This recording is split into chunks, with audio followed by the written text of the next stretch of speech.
요한계시록 25번째 시간입니다. 오늘 말씀은 요한계시록 21장 1절부터 27절 말씀입니다. 좀 길지만 이렇게 핵심적인 부분만 나누면 되니까요. 1절, 2절, 2절 말씀을 합독하겠습니다. 그리고 요한계시록 21장 전체를 보도록 하겠습니다. 자, 그러면 21장 1절, 2절, 2절 말씀 한 목소리 합독하겠습니다. 또 내가 새 하늘과 새 땅을 보니 처음 하늘과 처음 땅이 없어졌고 바다도 다시 있지 아니하더라. 또 내가 보매 거룩한 성 새 예루살렘이 하늘로부터 하늘에서 내려오니 그 준비한 것이 신부가 남편을 위하여 단장한 것 같더라.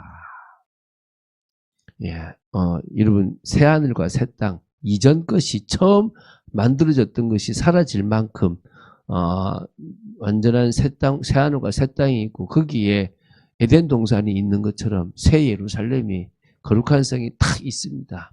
하나님은 다시 처음에 그 모습을 더 아름답고 더 멋있게 회복하셨다라고 보시면 됩니다. 자, 요한계시록을 내용별로 이제 마지막으로 정리해 보겠습니다. 머릿속에 좀 기억하세요. 1장은 서론이라고 보시면 되고요. 2장, 3장은 가장 중요한 교회에, 그것도 7교회에 보낸 부분이라고 보시면 되고요. 메시지입니다. 4장, 5장은 그때 저 하늘에서는 잔치가 벌어지는 하늘의 예배에 대한 부분들이 있고요. 그 6장부터 16장에는요, 중요한 묵시가 나옵니다. 7개의 인, 7개의 나팔, 7개의 표적, 7개의 대적이 시간 순환이 아니라 사이클처럼 갔다가 다시 오고, 다시 오고, 다시 오는 그런 부분들로 되어졌다 그랬습니다. 17장, 18장은 큰 성 바벨론, 하나님을 대적하는 세력이 결국 멸망하는 겁니다. 그럼 19장, 20장은 그래서 예수 그리스도가 승리하게 되고요. 그 승리와 더불어 21장, 22장 우리는 새하늘과 새 땅이 거룩한 성, 새 예루살렘으로 들어가게 된다라고 볼 수 있습니다. 자, 그래서 오늘은 이 21장을 보겠습니다. 21장은요, 그 20장 최후 심판 이후 새하늘과 새 땅이 창조되어지고요. 거룩한 성 새 예루살렘이 하늘로부터 내려오는 영광스러운 장면을 보여줍니다. 이제 고난과 죄의 세상이 완전히 지나간 후에 하나님의 백성과의 영원한 연합을 극적으로 보여주고 묘사하는 거죠. 그러니까 더 이상 슬픔과 고통이 없는 하나님이 원래 만드시려는 그 계획을 완성하는 겁니다. 참 긴 시간이죠. 그냥 한 번에 딱 하시는 게 아니라 당신의 공의와 사랑과 여러 성품들을 다 완성시키기 위해 그게 만족되면서도 인간을 구원하는 모든 계획들이 딱 완성되는 게요. 긴 역사의 시간표 속에 있습니다. 그러면서 하나님은 역시 하나님이시구나라고 영광 받으시는 거고요. 또 우리는 그런 하나님의 백성으로서의 찬양과 영광을 돌리고 또 하나님의 통치에 들어가게 될 거라고 믿습니다. 자, 먼저 새하늘과 새 땅에 대한 것이 1절부터 8절입니다. 명심할 건 처음 하늘과 처음 땅이 없어졌고 바다도 다시 있지 않더라 그랬습니다. 그렇죠. 그래서 3절 4절에 보면은 하나님의 장막이 사람들과 함께 있음에라고 나오는데요. 눈물이나 사망이나 애통, 아픔이 사라졌다라고 나옵니다. 제가 한번 읽어볼게요. 내가 들으니 보좌에서 큰 음성이 나서 이르되 보라 하나님의 장막이 사람들과 함께 있음에 하나님이 그들과 함께 계시리니 그들은 하나님의 백성이 되고 하나님은 친히 그들과 함께 계셔서 이제 통치죠. 원래 원하셨던 하나님의 나라가 임하는 거죠.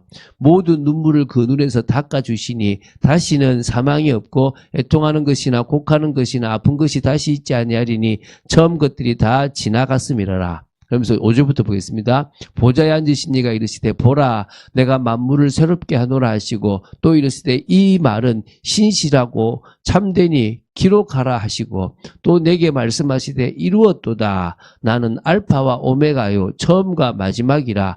내가 생명수 샘물을 목마른 자에게 값없이 주리니 이기는 자는 이것들을 상속으로 받으리라. 나는 그의 하나님이 되고 그는 내 아들이 되리라. 할렐루야. 읽는 것만으로도 감사가 안 됩니까? 우리가 이런 축복을 결국 누리게 됩니다. 뭐요? 그 시험의 시련을 믿음으로 지키고 나면 또 이 땅에서도 우리에게 주어진 충성된 사명을 감당하고 나면 되어지고 그 축복들이 일어납니다. 그러나 두려워하는 자들과 믿지 아니하는 자들과 흉악한 자들과 살인자들과 음행하는 자들과 점술가들과 우상숭배자들과 거짓말을 하는 모든 자들은 불과 유황으로 타는 못에 던져지리니 이것이 둘째 사망이라. 기억해야 될 줄 믿습니다. 하나님을 믿고 이기는 자가 받을 상속과 믿지 않고 결국은 666이라는 것처럼 진짜 그 짐승의 표를 받고 세상에 경배해버리고 세상을 숭배한 사람은요, 결국 끝나는 겁니다. 여러분, 우리는 두 주인을 섬길 수가 없습니다. 여러분 생각해 보세요. 여러분이 돈을 섬기든 하나님을 섬기든 하나지, 나는 하나님을 섬기는데 돈도 좋다. 없어요. 내가 하나님을 섬기지 않는다면 이 8절에 있는 일들이 벌어질 수도 있습니다. 기억하세요. 창세기 1장부터 2장에 있었던, 그게 3장이 무너졌는데 그게 이 21장, 22장이 회복됩니다. 그래서요, 하나님 나라를 잃어버리면요, 성경을 잃어버린 거예요. 하나님 나라를 놓치면 성경을 놓친 겁니다. 하나님 나라를 모르면요, 성경을 모른다라고 할 수 있는 거예요. 시작부터 끝까지 하나님 나라입니다. 완성될 영원한 미래의 하나님 나라입니다. 근데 그 미래를 당겨와서 지금 내가 있는 이곳에서 누리는 현재성도 된다는 거예요. 그걸 당겨오는 거예요. 저 하늘의 배경을, 하늘의 시민권을 내가 지금 당겨와서 이 땅에서도 나 누릴 수 있다는 거예요. 그게 정말 축복인지 믿으시기 바랍니다. 그러면서 이제 새 예루살렘에 대한 묘사가 나옵니다. 9절부터 21절인데 다 보진 않겠습니다. 막 크기도 나오고 막 동쪽 문 넣고 막 있습니다. 9절, 10절, 요 두 줄만 봅시다. 9절, 10절요. 7 대접을 가지고 마지막 7장을 담은 7 천사 중 하나가 나와서 내게 말하여 이르되 이리 오라. 내가 신부 곧 어린 양의 아내를 내게 보이리라 하고, 바로 자신이기도 한 거죠. 그렇죠. 왜? 우리 바로 누굽니까?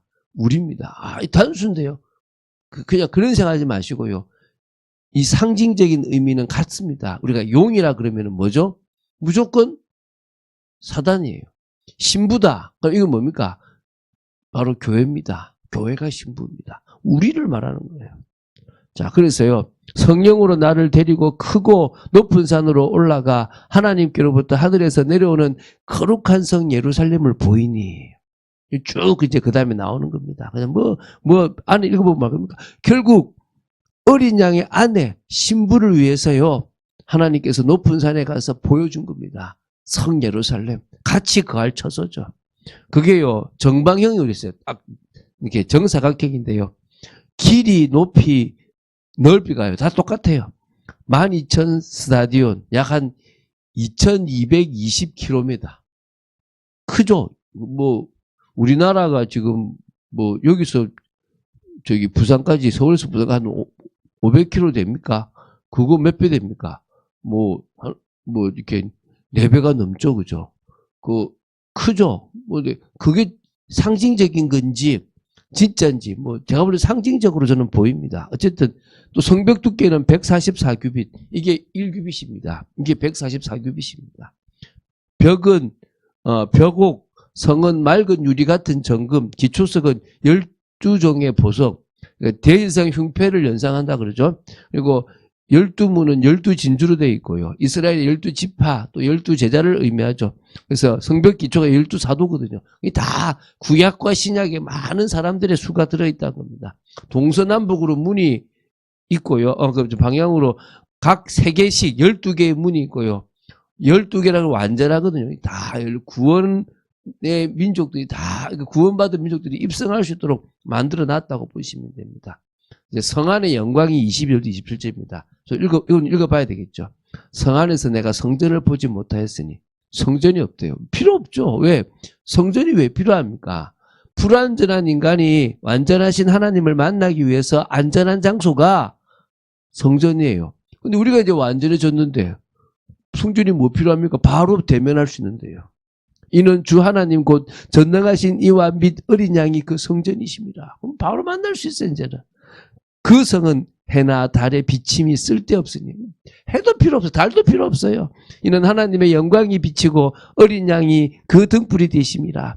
만국이 그 빛 가운데로 다니고 땅의 왕들이 자기 영광을 가지고 그리로 들어가리라. 낮에 성문들을 도무지 닫지 아니하리니 거기에는 밤이 없습니다. 대적이 없어요. 뭐 문을 닫을 필요가 없어. 밤도 없어요. 사람들이 만국의 영광과 존귀를 가지고 그리로 들어가겠고 무엇이든지 속된 것이나 가증한 일 또는 거짓말하는 자는 결코 그리로 들어가지 못하되 오직 어린 양의 생명책이 기록된 자들만 들어가리라. 할렐루야.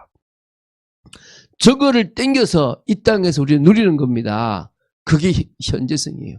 나는 이미 구원 받았어요. 나는 하나님의 자녀고 영원한 천국에 들어갈 겁니다. 그걸 당겨서 오는 것은 그것이 하나님 나라를 이루는 것이고 부활을 증언하는 사람으로 서는 거고요. 진정으로 믿음으로 싸워 나가는 것입니다. 오늘 다른 거 고민하지 마십시오. 이제 우리 이 20장에 백보자 심판과 불못이 있었고요.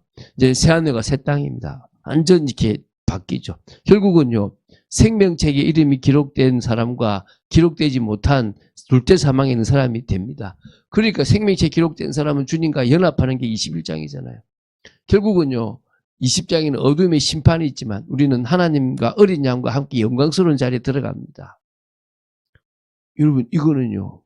막연하게 있을 게 아니에요. 우리가 공부를 안 하고 살았으면 어떤 결과가 나옵니까? 우리가 내 멋대로 인생을 살았으면 어떤 결과가 나옵니까? 그러면 일평생을 내가 예수 안 믿고 죄 가운데 살았다. 어떤 결과가 나오겠습니까? 여러분 그게 없어집니까 한 번에? 안 그래요 절대. 인생은 그렇지 않습니다.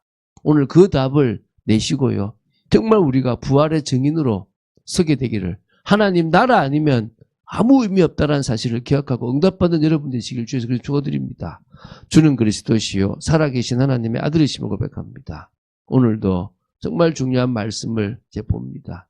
아버지 저 영원한 하나님의 나라를 현재로 탁 땡겨와서 지금 저희들이 누릴 수 있을 만큼 아버지의 믿음이 있게 하시고 또 이기는 자의 자리에 서게 하시고 더 나아가서 아버지 그리스도의 신부로서 준비되어지도록 지켜주시고 등만 준비한 것이 아니라 기름까지 준비할 만큼의 믿음의 사람으로 저희들이 세워주시옵소서. 주 예수 그리스도 이름으로 기도드립니다. 아멘.